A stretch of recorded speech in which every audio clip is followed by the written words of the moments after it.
Lori Ann Mancini berlatar belakang seorang Protestan namun mengejar spiritualitas New Age, menceritakan pengalaman perjumpaan dengan Yesus ketika mengunjungi kapel adorasi. Semua ini dimulai dari satu keputusan yang terlihat biasa saja, mendaftarkan anak pertama saya ke sekolah Katolik. Waktu itu secara akademis itu adalah sekolah terbaik di lingkungan kami.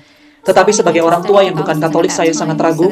Saya khawatir dia akan terlalu dipengaruhi ajaran-ajaran Katolik. Saya tidak ingin dia berubah keyakinan. Saya ingin dia tetap seperti saya. Jujur saja, saya takut. Untuk itu saya memutuskan mempelajari ajaran gereja Katolik. Tujuannya sederhana, supaya bisa mengantisipasi apa yang diajarkan ke anak saya. Dan kalau perlu, saya bisa menolaknya. Tapi yang tidak saya duga adalah, lewat proses itu, saya justru mulai menemukan hal-hal yang selama ini saya cari. Banyak pertanyaan saya sejak kecil mulai terjawab. Saya mulai memahami makna sakramen, peran Bunda Maria, dan terutama siapa Yesus sebenarnya. Dan perlahan, hati saya mulai terbuka walaupun saya masih penuh pertahanan. Suatu hari di bulan September 2014, saya mengalami sesuatu yang mengubah segalanya. Waktu itu hari Sabtu, cuaca sangat cerah. Saya memiliki voucher diskon dan berniat menggunakannya untuk berbelanja. Tapi saat saya mulai menyetir, ada dorongan yang begitu kuat dalam hati saya. Pergilah ke kapel adorasi. Itu adalah kapel kecil di paroki Katolik dekat rumah, tempat Yesus hadir dalam sakramen Maha Kudus. Terbuka 24 jam sejak tahun 1998. Saya sudah pernah membaca tentang tempat itu, tapi belum pernah benar-benar masuk ke dalamnya. Saya mencoba mengabaikan dorongan itu, tetapi rasanya begitu kuat. Akhirnya saya membelokkan mobil ke arah kapel, memarkir mobil dan masuk. Di dalamnya tenang, hening. Ada beberapa orang sedang duduk diam berdoa.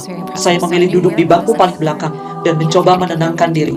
Saya bahkan tidak tahu harus berdoa apa. Saya duduk dan diam, lalu sesuatu terjadi. Saya merasakan kehadiran yang begitu kuat, sulit dijelaskan. Rasanya seperti ada sesuatu yang turun dan menyelimuti saya sepenuhnya. Bukan sesuatu yang menakutkan, tetapi menggetarkan. Rasanya seperti dihancurkan dari dalam, bukan oleh rasa sakit, tapi oleh kasih. Saya merasa ingin sujud, tetapi terlalu malu. Akhirnya saya hanya meletakkan tangan saya di atas bangku kayu, menunduk dan menangis. Bukan tangis kesedihan, tetapi semacam rasa lega yang tidak bisa dijelaskan. Lalu saya mendengar suara dalam hati saya, bukan dengan telinga, tetapi begitu nyata dan lembut. Aku menyertaimu selalu. Kata-kata itu berulang kali terdengar. Dan saat itu semua luka masa lalu saya bermunculan. Rasa takut, kegagalan, momen-momen saat saya merasa sendirian dan jauh dari Tuhan. Tapi di tengah semuanya itu, suara itu tetap menguat. Bahkan saat kamu merasa aku jauh, aku ada. Bahkan saat kamu menolak aku tetap bersamamu. Saya benar-benar hancur oleh kasih yang tidak pernah saya tahu bisa sedalam itu. Untuk pertama kalinya saya merasa dikasihi secara total, tanpa syarat, tanpa harus layak dahulu. Saya tidak tahu berapa lama saya berada di dalam kapel itu, mungkin 20 atau 30 menit. Tapi saat saya keluar, saya tahu hidup saya tidak akan pernah sama lagi. Saya pulang dalam keadaan menangis, gemetar, dan sulit menjelaskan ke suami saya apa yang baru saja saya alami. Tapi saya tahu saya baru saja bertemu dengan Tuhan.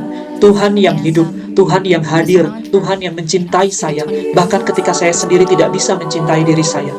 Itulah awal pertobatan saya. Dari ketakutan akan gereja Katolik, sampai akhirnya saya sendiri berjalan masuk ke dalamnya. Tuhan memakai niat saya untuk melindungi anak saya, untuk menyentuh dan menyelamatkan hati saya. Dan kini, saya bisa mengatakan dengan jujur, saya bukan hanya tidak takut anak saya menjadi Katolik, saya justru bersyukur kami semua sekarang bisa berjalan bersama dalam terang iman sejati.